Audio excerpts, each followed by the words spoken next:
Essa apostila aqui começa com a divisão. Você acompanha ele? A divisão teológica e a divisão judaica e a divisão grega do Antigo Testamento.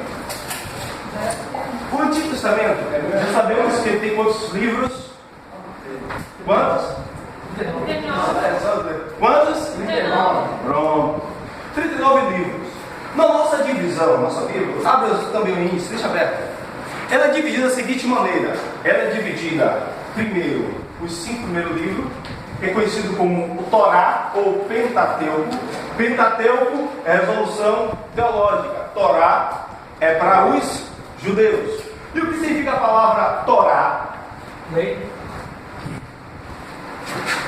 Certo teologicamente no dia de hoje. Mas no seu original, é isso que eu queria até trazer para vocês. No seu original, no hebraico, a palavra Torá quer dizer instrução. Instrução.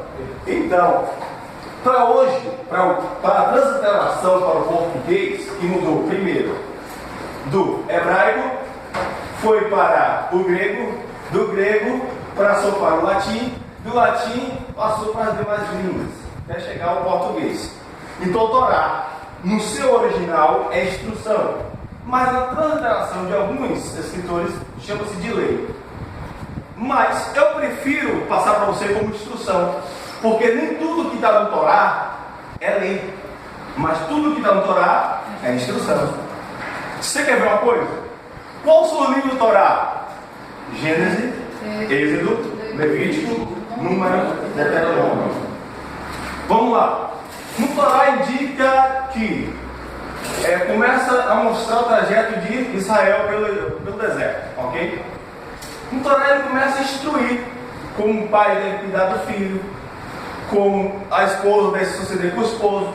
Então é instrução. A lei só é voltada no capítulo 20 de Êxodo e no capítulo 5 de Deuteronômio. Ali está a determinação. O que é lei? Lei são normas que, quando não são seguidas, existem punições. Isso mesmo. Agora, instrução não. Instrução, eu posso instruir você em um caminho. E você não querer, você achar outro caminho melhor. Pode ser que você se dê bem ou não. Então, instrução somente ensinamentos de como deve proceder. Então, primeiramente, o Torá, né, e o Pentateuco é dividido em 5 primeiros livros, que é o Berish. Que Berish? Que é isso? Berish é a palavra hebraica do livro de Gênesis, que quer dizer o quê? Criação. Início. Certo? A palavra hebraica do livro de Gênesis quer dizer Berish. A gente vai soltar um pouco de grego aqui, porque eu vou trouxe um negócio show de bola para você entender. Não pode ser o Berish, né? O Berish é problema. Vamos lá. Então, primeiro, o livro de Gênesis fala de tudo que é criação. O livro de Êxodo fala da sucessão do povo de Deus. O livro de Levítico fala sobre os sacrifícios, algumas normas que foi determinado. O livro de Número conta a história do povo de Deus no deserto. E o livro de Deuteronômio, sabe o que trabalha? Uma compilação, um resumo de tudo o que foi colocado. A gente vai começar a estudar um pouco mais. Vamos lá. Vamos começar a estudar um pouco sobre o livro de Gênesis, sobre um panorama bíblico dentro da sistemática. Gênesis começa com o seu capítulo 1, concorda? Gênesis 1, ok? Agora, se você observar, abre sua Bíblia aí, por favor. No livro de Gênesis, o 1 e o 2, no capítulo 1 e capítulo 2, está falando da mesma criação, porém, de uma maneira diferente. Porque no capítulo 1, ele trata a criação na parte geológica, de geologia, da ação da terra. Haja luz e houve luz. Haja animais e houve animais. Está falando da geologia. Geologia é o estudo da ação da terra, em si, da sua natureza, em si, englobando tudo. A parte de Gênesis 1, vamos colocar assim, vamos colocar tipo fosse uma bola aqui, o planeta. Origina essa parte do planeta.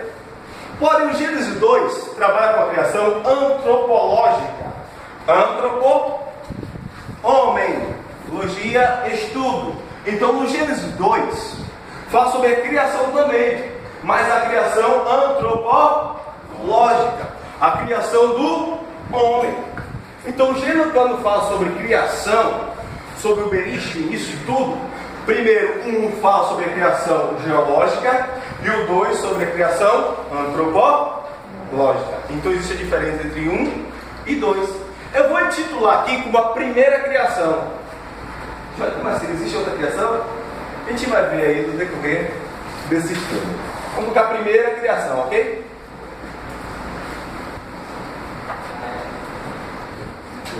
Depois de Gênesis, no seu capítulo 3, começa a ter a história da queda do homem. A primeira queda do homem, a queda. Se quiser utilizar, quiser anotar, é bom que você vai entender um pouco mais a Bíblia. Fala sobre a queda do homem, no seu capítulo 3. Fala tudo, ali é toda a queda, a decadência do homem. Quando você for estudar sobre a doutrina do pecado, você vai ver como vai suceder a queda do homem. No seu capítulo, a partir do capítulo 4 e 5, 4 fala sobre genealogia, certo? É uma da divisão do Gênesis. Segundo alguns estudiosos, diz que o Gênesis é dividido de acordo com a sua genealogia. Como assim? É o seguinte: criação e queda finaliza no capítulo 3. Capítulo 4, genealogia. Fala, está falando da criação, da ascensão, criação do homem e da terra, geológica, a criação da queda, do início da queda. Quando vem a genealogia, começa a falar, a genealogia, depois começa a falar sobre Noé. Então, se eu saber, daqui para Noé é totalmente diferente. Para alguns estudiosos, diz que Gênesis também é dividido de acordo com as suas herdades.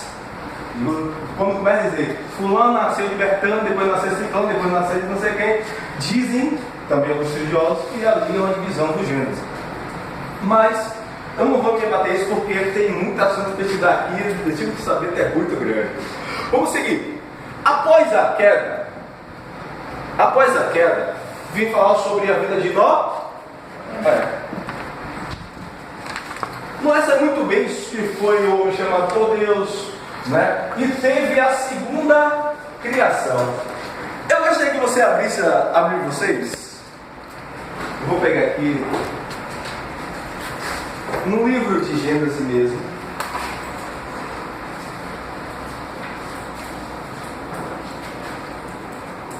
No livro de Gênesis, onde fala sobre Noé.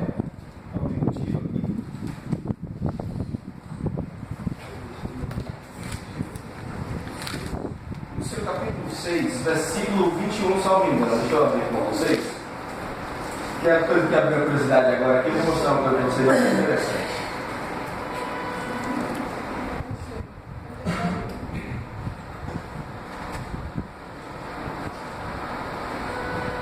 Pronto. No seu capítulo 8.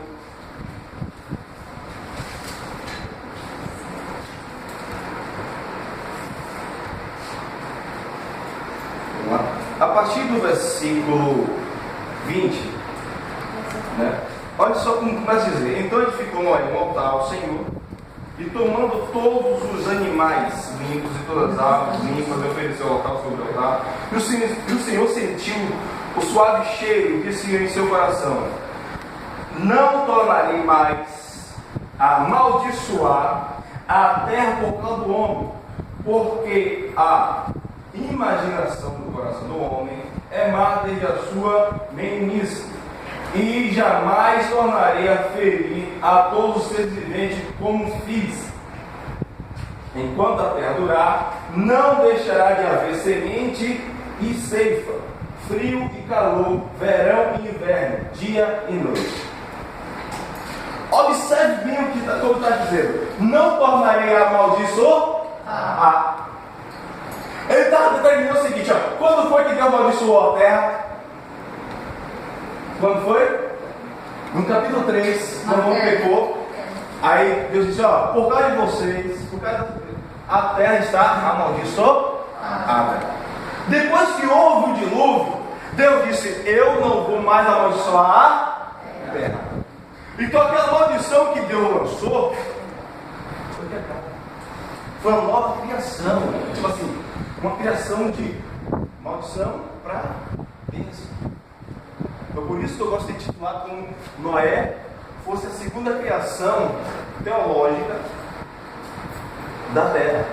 Observe bem. Observe como Deus fala, ó, não vou mais amaldiçoar. Então a terra está amaldiçoada. Por pouco foi essa maldição da terra. E como é dizer a maldição? A terra não estava produzindo nem céfalo, nem frio. A terra estava tendo dificuldade de frio e calor. Então o sistema da terra estava todo mudado. Para você ver, quando Noé pregava, ia haver uma chuva, ia haver dilúvio, ninguém acreditava porque não chovia. A maldição da terra seria o quê? Parou a chuva, parar de produzir, e o que for produzir não vai ser bem, seria que transformar em deserto, aquela árida, e sem chuva existe produção de planta. Então o sinal que a terra não estava com plantação, estava simplesmente em desertos, em mar deserto, terra árida, terra destruída. Então é isso que estava na terra. Aí Deus disse: olha, por causa de vocês, eu não vou mais amaldiçoar, vou quebrar essa maldição. Vai ter ceifa, vai ter trigo, vai ter plantação, vai ter calor, vai ter frio, vai ter o que for ter. Então a maldição que eu lancei, por causa disso, já estou vendo que o homem já é ruim dentro da sua criança, é ruim mesmo, fazer dinheiro, não presta. Como é a pior coisa que a maldição fez aí. Então, vou aliviar a barra aí, porque já tem um negócio aí bom para vocês. Tá bom? Oi. Mas já vai se entender então que Deus nesse momento criou as estações, né? Verão, inverno, outono. Isso, é porque certamente a maldição, se for observar, isso é observação de interpretação do texto. Deus começa a dizer: eu não vou mais amaldiçoar a terra, e a terra começa a ter isso, aquilo, aquilo outro, e começa a falar da estação. Então provavelmente a terra antigamente tinha, após o pecado foi amaldiçoado, perdeu. Depois do dilúvio, houve um retorno em si das estações, das plantações, da chuva, do frio, do calor e tudo mais. Outro ponto interessante para analisar essa passagem, primeiro eu penso que não tinha espinho. Sim. Por que não tinha espinho? Porque, quando analisar a Bíblia, depois que o homem pegou, foi o que Deus falou, produzirás espinhos. Será que as rosas tinham espinhos naquela época? Não. Sabe o quê? A produção de espinho só foi gerada após o pecado. Porque o homem não ia sofrer pelas ações da natureza. A natureza estava subjugada pelo homem. Tem alguns biologistas, né? Alguns doidão assim, da teologia, alguns doidão assim, que ele diz o seguinte: que o homem era tipo assim, um super-homem. Um exemplo. Porque a Bíblia diz que o homem superava em tudo os animais. Ele ia dominar em todos os animais. Se ele ia dominar em todos os animais, então ele ia nadar junto com o peixe lá, de vamos lá, vamos porque ele dá tal, ia pular, tal, ia correr. Então ele ia ter uma surpreendência. Isso é indicação para a nossa vida futuramente. O homem, antes do pecado, é uma tipologia de nós. Quando nós deixarmos de ter esse corpo corruptível e começa a ter um corpo incorruptível, um corpo de pecado e um corpo santo e glorificado. É uma coisa maravilhosa, indicação do você superior a tudo. Imagine Adão, hein? Rapaz, não sei se vocês já assistiram o filme. Imagine Adão, ele era o cara. Como diz Rapaz, o dia de hoje. não era. Deus diz para ele: você vai dar nome a todos os animais. Mas Imagine a inteligência desse homem. Eu não sei se você já assistiu o filme Lucy. Já. Já? Falar. Dá pra citar de cérebro. Ali é uma tipologia científica, mas. Adão, Deus falou assim: vai dar nome a todos os animais. Só que Adão vendo os animais com sua fêmea, ele fala: os animais aí tem uma parceira, tem uma coisa. Nunca vi só.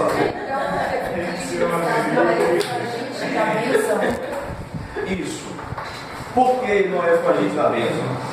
A partir da hora que houve uma obediência de Noé, depois que Deus amaldiçoou a terra e que acabou o dilúvio, que retornou ele com a gente para trazer a bênção e procede até o dia de hoje. Graças a Deus, né? Interessante, na hora que você foi falar sobre isso aí, observe bem, quando fala sobre Noé, sobre a gente da bênção, se você for olhar a história de Noé, a vivência dele, o que aconteceu em prol dele, ele obedeceu quando não tinha nada. Ele obedeceu. Fala de nós como crente. Nós somos agentes da bênção também. Então, quando nós obedecemos, quando todo mundo diz ao contrário, hoje, como é que o mundo hoje? Está totalmente o mundo dizendo o contrário. Quando nós obedecemos ao Senhor, quando todo mundo diz o contrário, sabe o que acontece? Deus abençoa a nossa vida, Deus abençoa a nossa família. A mesma coisa que aconteceu com Noé, por ele se abençoou toda a terra, pode acontecer conosco, em nossa casa, no nosso trabalho, onde nós passamos. Então, se você obedece a Deus, pode ter certeza, Deus faz uma nova criação na sua vida. Por isso que a Bíblia diz: nenhuma condenação há para aqueles que estão em Cristo Jesus, que não vivem de acordo com a carne, mas vivem segundo o Espírito. Por isso que Jesus quebrou aquela sessão da herdade do pecado da nossa vida. Aquela, como poderia dizer assim, que algumas pessoas dizem que nós somos predestinados a pecar, entre aspas, ou então predestinados à maldição. Deus quebrou essa predestinação à maldição no momento que nós entregamos a vida para Jesus Cristo. A mesma coisa aconteceu com Noé. Vamos seguir. Eu observo que na primeira criação o homem tinha longevidade de dias. Já a partir da segunda criação, Deus estabeleceu um limite. Quer dizer, reduziu mais o tempo de vida do homem. Já bem que você falou isso aí, quando você vai estudar um pouco sobre a cronologia bíblica, eu queria estar com você, mas o básico não tem cronologia bíblica. Tem partido médio, acho que o médio tem, eu sou bacharel, se não me engano, bacharel com médio, acho que não dá para não tem. Quando você vai estudar sobre cronologia bíblica, daqui de nós, da criação até Abraão, não consegue se estipular tempo de vida.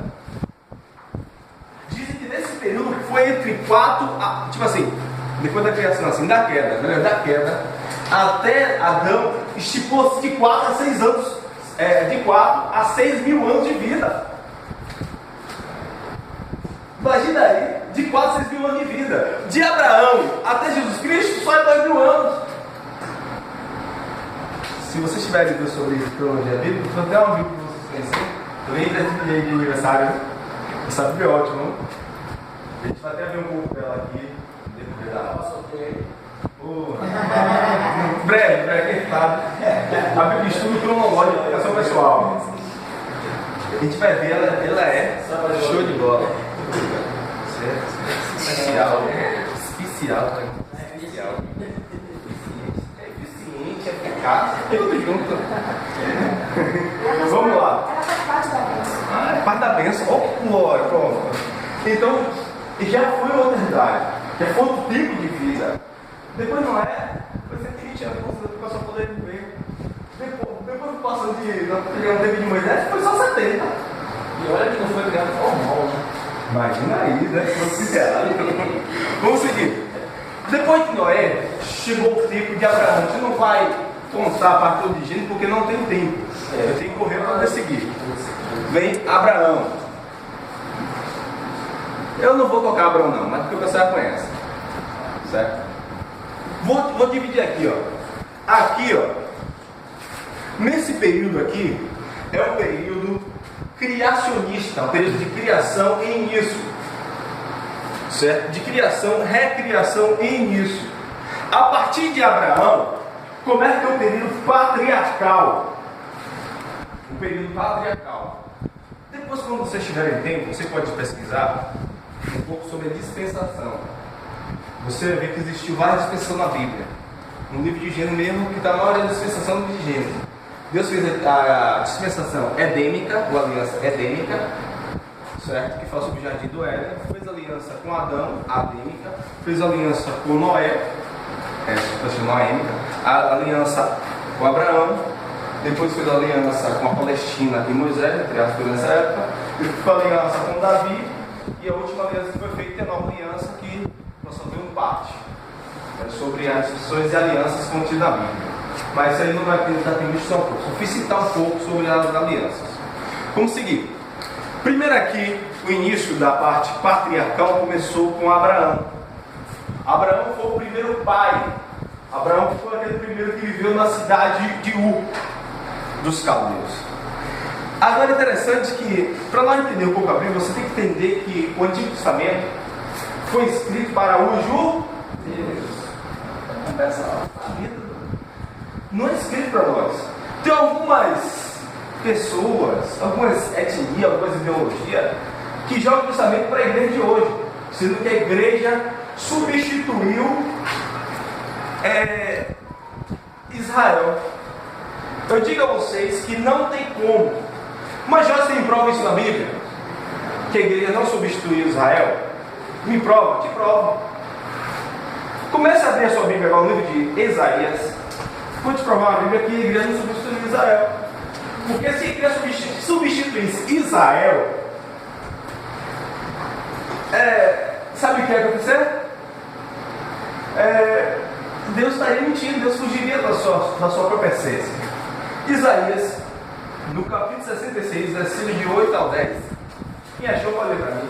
E outro está abrindo aí Jeremias 31, do versículo 36 ao 37. Deus não trocou nem tirou a essência de Israel. A igreja não substitui Israel. O Antigo Testamento é voltado para Israel. Oi? Isaías 66, de 8 ao 10. E Jeremias 31, de 36 ao 37.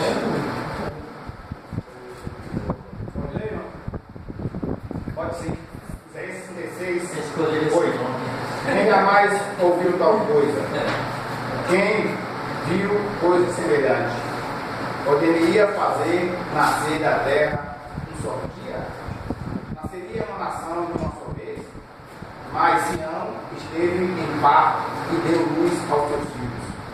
Abriria eu a madre e não geraria? Diz o Senhor. Geraria eu e fecharia a madre? Diz o Senhor. Regozijai-vos com Jerusalém e alegrai-vos por ela, vós todos que o amais, enchei-vos por ela de alegria, todos que por ela o admirastes. Ele começou a dizer: porventura eu faria isso, deixando o negócio no meio do caminho, eu estaria de parto e não geraria meu filho. Está voltando para Jerusalém. Depois começa a dizer: se alegre com Jerusalém, porque Jerusalém está em parto e vai nascer. E quando é que vai nascer? Confirmando Jeremias 31, 36 e 37. Sabemos que nós não podemos interpretar um texto somente com aquele próprio texto. Uma das interpretações de texto é usar referências. Referente ao que você falou, está correto. Agora, comenta-se hoje que nós somos o Israel espiritual. Sabe o que é, Jorge? É o seguinte: a nossa ideologia começa a dizer que nós somos Israel espiritual. Beleza. O que significa a palavra Israel? Povo. Entre aspas, Israel, certo? Fala sobre o escolhido. Fala sobre o povo de Deus na época. Nós hoje somos escolhidos, somos o povo de Deus, somos. Mas interessante que nós somos Israel, tipo assim, espiritual da fé de Abraão. Nós fazemos parte pela salvação de Abraão. É isso que nós vamos ver aqui. Por isso que eu trouxe dizer que Israel não foi excluído, não foi tirado, porque nós também somos de Deus, mas somos abençoados através de Abraão. É bom lembrar, irmãos, que há uma diferença entre israelense e israelita. Israelita, bem, o meu falou, era só de Abraão. Israelense natural dessa cidade, está ali em Israel. Os concílios espiritual se trata de israelita. Aí Jesus chega para lutar na Natanael, aí é um israelita sem isso mesmo. Então, nesse sentido, é porque nós fomos da fé, da paz da obediência, da paz de salvação, tira de Abraão. Abraão é o pai de Israel. Concorda comigo? Começou por ele, apesar de ser avô, mas Abraão é como se fosse o pai de Israel. E nós somos abençoados por Abraão e não por Jacó. Ou não é? A bênção começou em Abraão ou em Jacó? Abraão. Nós somos abençoados por Jacó ou por Abraão? Abraão. Então a bênção principal começa em Abraão, que dele transmitiu a todos. através da bênção que está no livro de Gênesis, capítulo 12. Quem já achou Jeremias, fazer para mim? Se desviarem estas ordenanças diante de mim, diz o Senhor, deixará também a semente de Israel e ser uma nação diante de mim para sempre. Assim diz o Senhor, se puderem ser erguidos os céus para cima e sondados os fundamentos da terra para baixo, também eu restritarei toda a semente de Israel por tudo quanto fizerem, diz o Senhor. Sabe o que Deus está dizendo aí? Olha, eu só consigo abandonar Israel só se você conseguir medir tudo que tem em cima. Só que se você conseguir cronometrar, medir tudo que está lá, tudo que eu fiz aí, tudo está do meu poder, se você conseguir estipular, eu vou abandonar Israel, diz o Senhor. Aí eu digo, quem é que pode medir a essência e o poder de Deus? Onde foi poder medir? Não existe capacidade métrica, não existe estudo que consegue medir isso aí. Então nunca ele vai abandonar Israel. Nunca ele vai abandonar Israel. É palavra dele. E ele vela dele por suas palavras. Israel era tão importante para Deus que era tido como propriedade peculiar de Deus, verdade. Mas essa orientada que é mais provável na questão da chamada teologia da substituição são os testemunhos de Jeová. Gostei, eu nem chamo de Jeová. Eu chamo de. Eu preciso me charlentar da indústria. Eu acho que eu vou estudar essa teologia. Era essa teologia?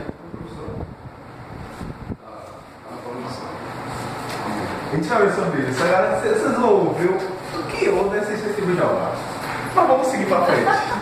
Eles são uma. É hilário, deixa quieto. Depois eu vou. Na verdade, não é o pacto que Deus fez com Abraão. Com certeza. Com certeza. O pacto de Abraão é para ele. Israel. Agora, eu vou contar um segredo para vocês. Eu não, a Bíblia. Abre para mim aí. Lembra que nós falamos sobre o início de Gênesis, fala sobre criação, ok? A palavra no início de Gênesis, eu vou trazer à tarde como é que está escrito no hebraico. O primeiro versículo. No primeiro versículo existe, antes de começar tudo, existem duas letras. Aleph e Raf. Aleph é a primeira letra do hebraico. Aleph é a última letra do hebraico. Essas duas letras não está traduzida para português. A nossa transliteração não está traduzida para português. Tem nenhuma Bíblia. Mas se você pegar no original, tem todo o texto. E criou Deus céus e a terra, certo? Mas tem duas letras no seu original que não está traduzida para português. Você sabe por quê? Abra a sua Bíblia aí no livro de Isaías 46, no versículo 9 ao 10. A gente faz um pouco a Bíblia, a gente vai estudar isso, né? Isaías 46, do 9 ao 10. Deixa eu colocar o celular para poder virar antes que eu esqueça.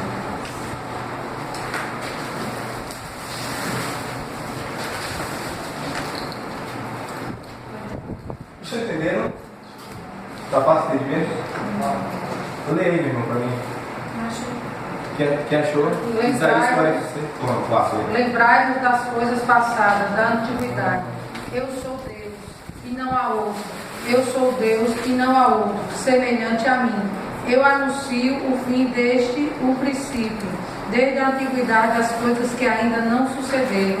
Eu digo, o meu propósito subsistirá e farei toda a minha vontade. Olha só, uma palavra-chave desse texto é o seguinte: ele anuncia o fim desde o princípio. Você já tinha lido esse versículo? Todos já tinham lido esse versículo? Você já tinha observado esse texto? Não, observado não.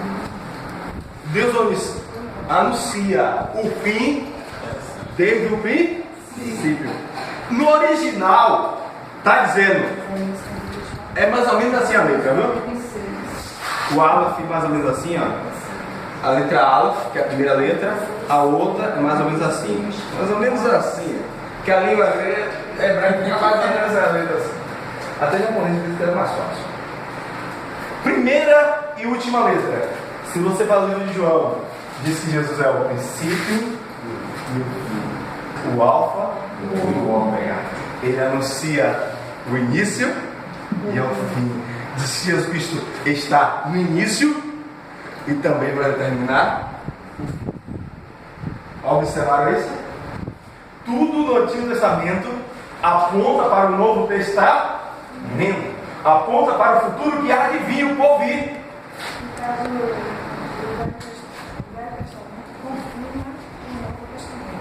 Melhor dizendo, o Novo Testamento confia no Velho. Porque muita gente às vezes quer se basear só no sonho. É essencial. Se você quiser entender o Novo Testamento, tem que entender o Velho. Se você não entender o Velho, você não entende o Novo. Você sabe que muitas pessoas criam heresias dentro da igreja? Porque ou não entende o Novo ou não entende o Velho.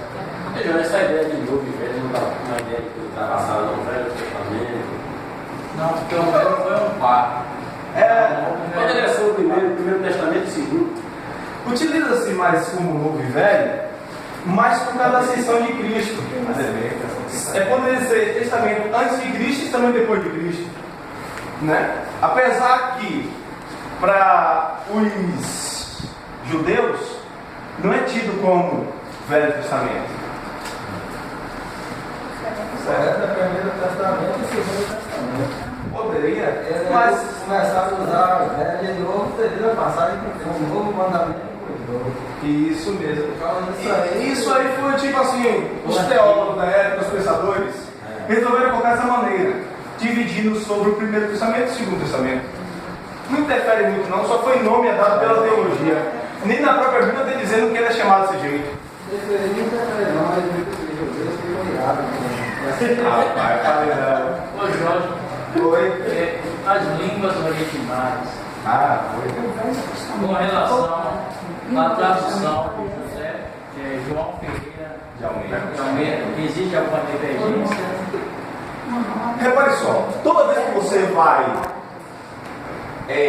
traduzir uma coisa, sempre uma palavra você coloca de uma maneira diferente. O seu significado é o mesmo, mas a palavra é outra. Tipo, português é a pior língua que já existe. Devia dizer assim. É a pior língua que já existe. Você vê manga tem manga de camisa, manga de calça, manga de chupar, manga de não sei o que, manga de mangá dos outros. O nosso português é terrível. Então, a palavra de acordo com o texto. Então, se o texto no final está trazendo o mesmo sentido que o original, beleza.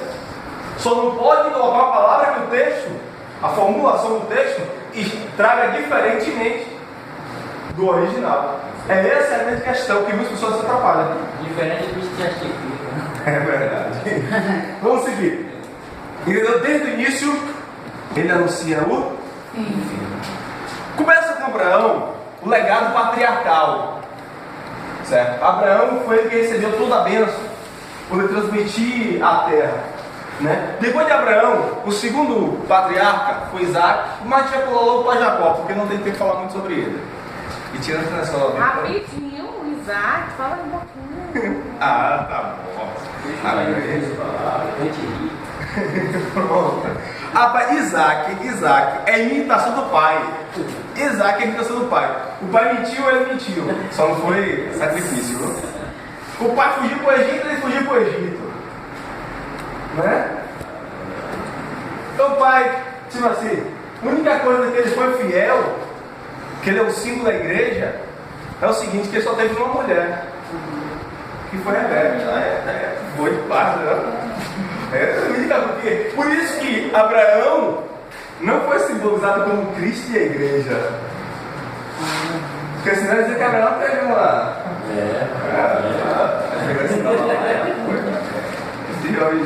Jesus chegou lá,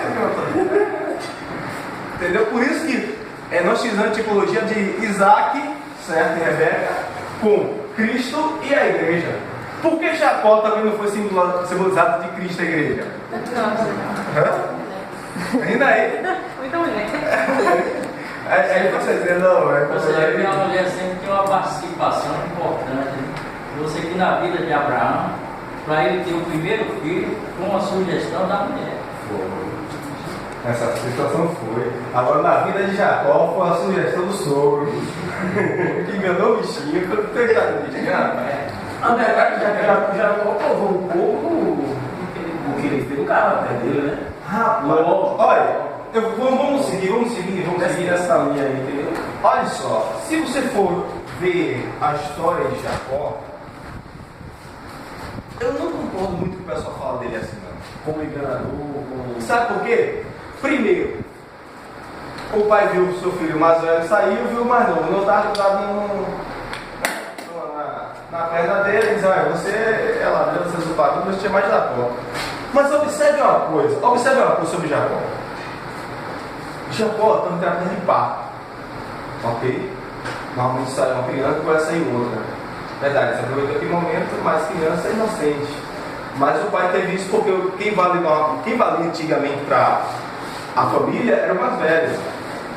Então por isso que chamou o mais novo de ladrão. Por que não chamar outro de humilhador? Está humilhando, está no pé dele, está pisando. Mas chamou porque valia o mais velho. Mas se você for ver desde Jacó e Esaú na época da bênção, da primogenitura, ele não chegou assim e fez uma usurpação sem falar nada com o irmão, não. Ele chegou com o irmão, tem isso aqui, ó. É uma só proposta. Também tem esse olhar. É porque é tipo assim. Foi uma oportunidade, ele queria. Eu vejo assim, a ganância, né? A usura, aceitou. Pra mim, o próprio pai de Esaú, porque pra mim o problema é esse homem. Entendeu? Viu? Aí o que acontece? Ele aceitou, ele chegou lá, ofereceu alguma coisa e o outro aceitou. Ele não chegou lá.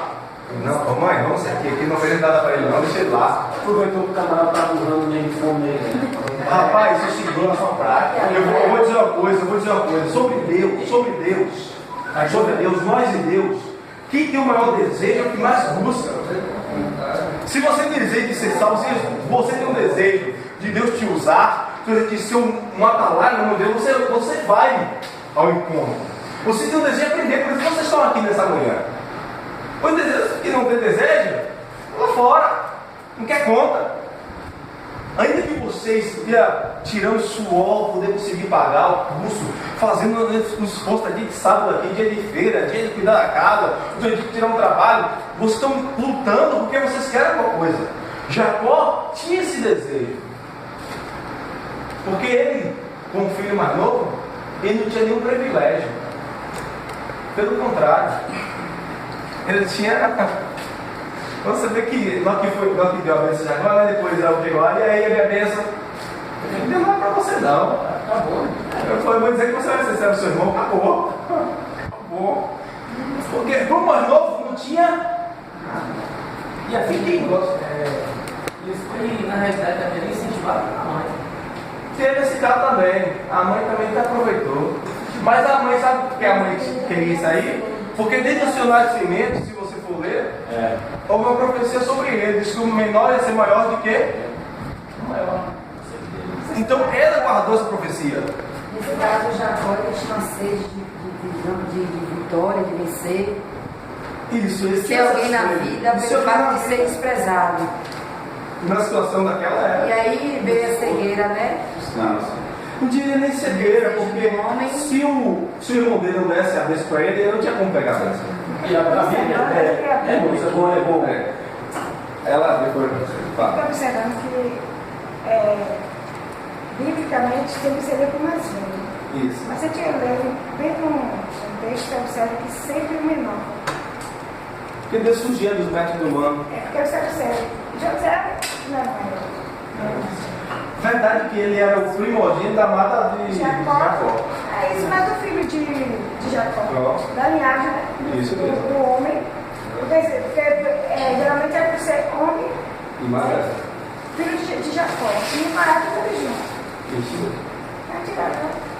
Vai.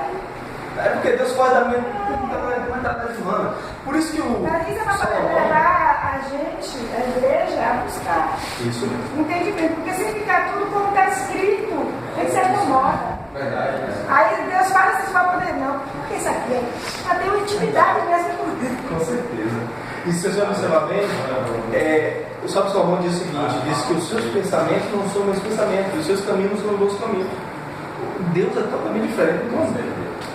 É bom lembrar em relação também à oportunidade que já teve.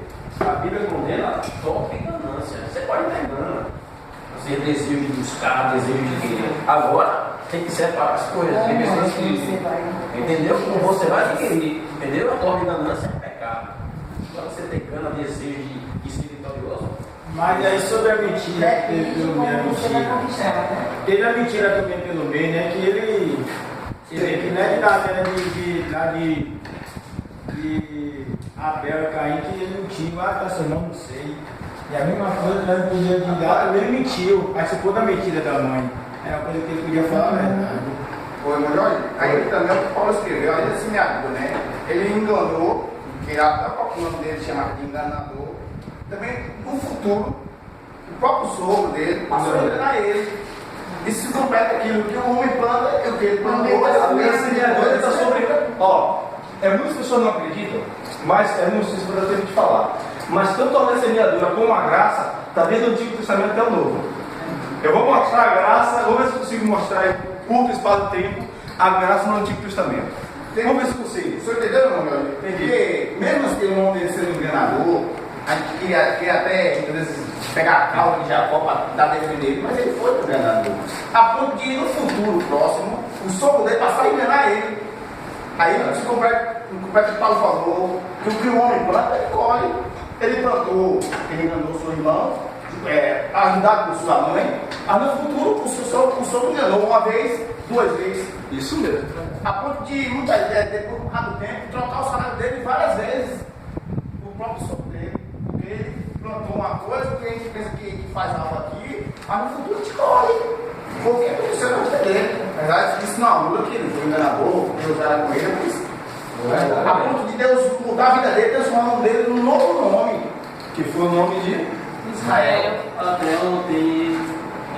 E outra coisa, só sobre isso aí, sobre Jacó e Israel, no nome, é uma pergunta a se fazer: quem era ali mesmo? O anjo que ele tocou, tal, tocou na perna dele, quem era aquele anjo?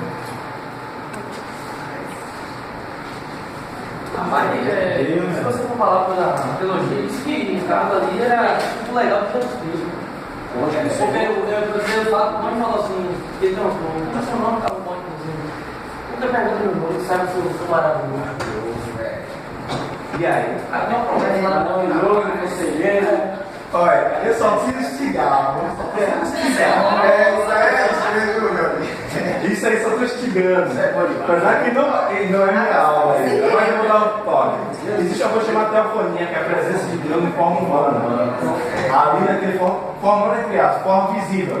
O anjo, o homem e tal, tudo assim. Ali foi o próprio Jesus Cristo vindo em forma visível e tendo aquele bate-papo com Jacó. Mas se conclui também que estamos juntos, o homem está em quarto lugar formado, porque é Jesus, né? É isso mesmo. Vamos seguir? Jesus não era um quarto homem. Eu também, né? Ele já estava lá, não Vamos seguir. Depois de Abraão, Isaac e Jacó, se vocês forem observar, bem, a Bíblia começa, né? Começa com vida, concorda? Gênesis fala de vida, fala sobre a criação. No final do livro de Gênesis, no seu capítulo 50, que fala sobre a vida de José e a bênção de Jacó, fala sobre a morte de Jacó e José. Gênesis começa com vida e termina com interessante, né? Começa com vida e termina com morte.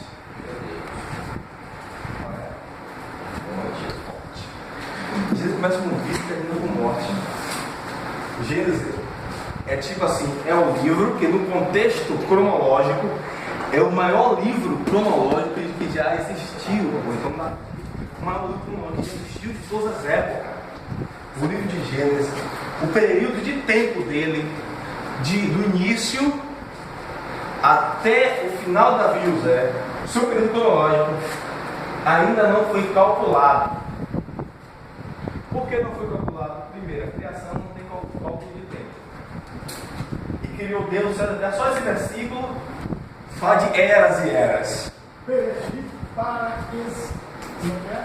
É isso aí, uma vista aí. Ele está falando hebraico. Bereshit para Elohim. Isso. Agora, você sabia que a palavra Elohim, no seu original mesmo, fala soberano? Bereshit o quê? Bara Bara é o quê? Elohim. Bara é o quê? Bara criou. Criou. Shit.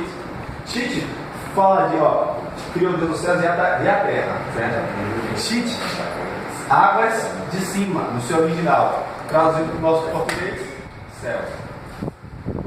Águas de cima.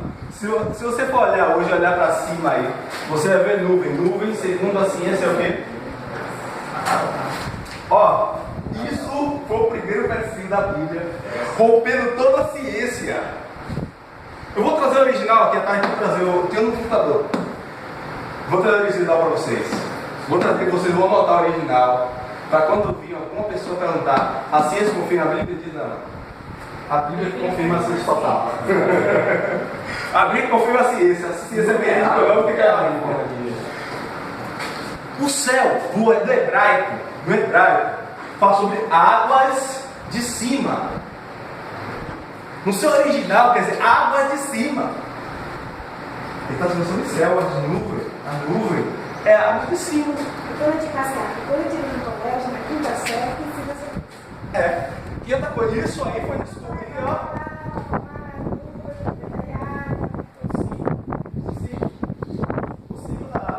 Interessante que isso aí foi começado a essa ideologia em mais ou menos em 1900, 1900.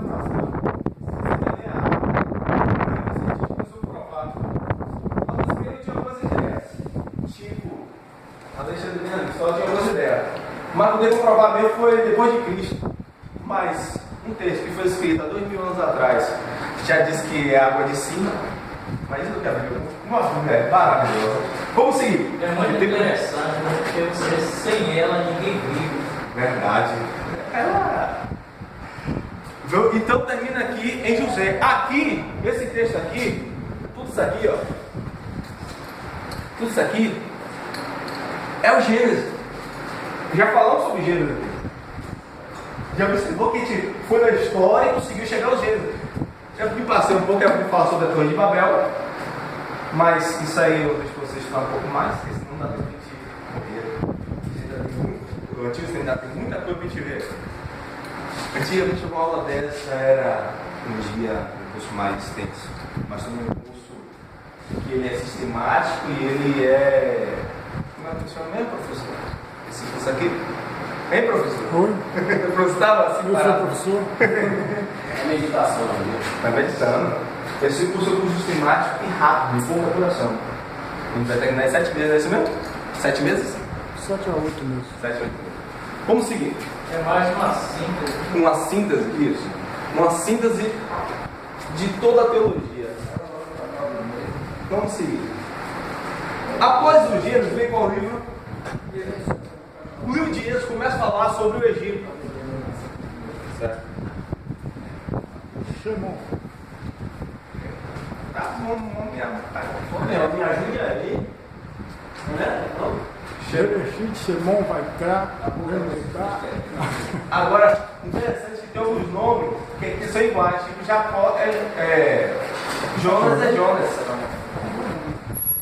No próprio hebraico, Jonas é Jonas, português é Jonas. E tem outros nomes que é iguais. Eu acho que tudo não é igual, né? Vamos ler o livro de Bereshit aí. Ok. Verdade? Bereshit.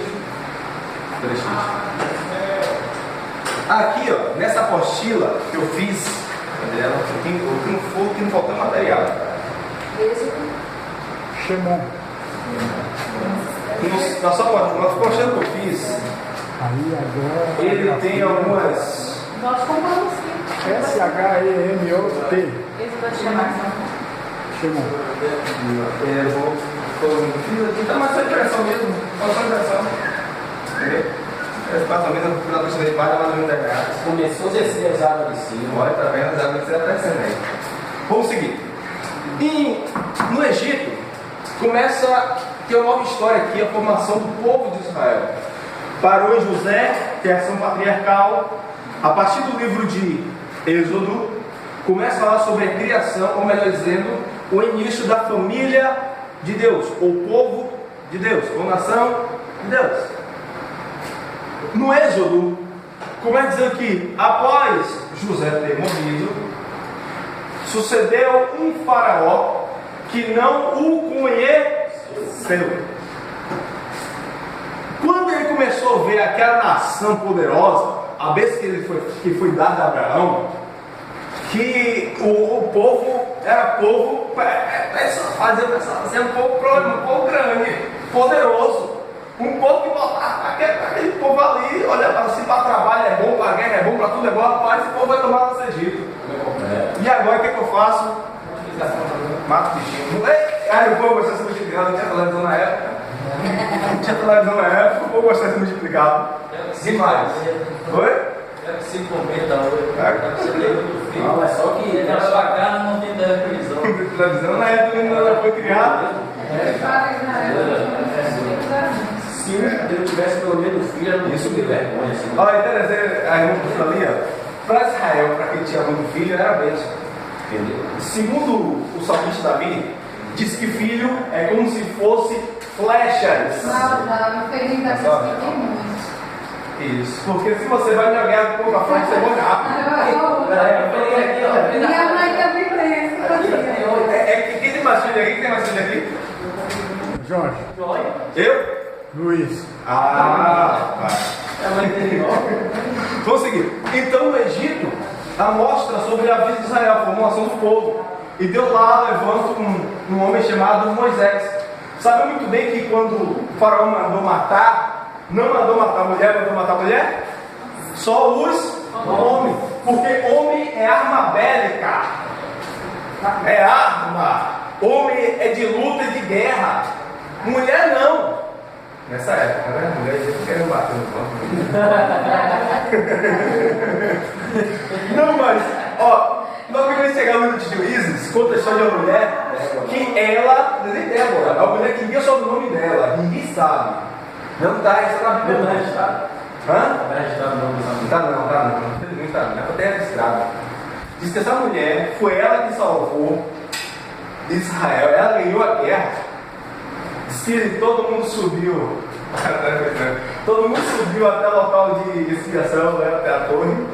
E o rei foi chegando junto do seu exército e destruir. E a última escape que eles tinham. A mulher pegou um vaso, matou lá de cima.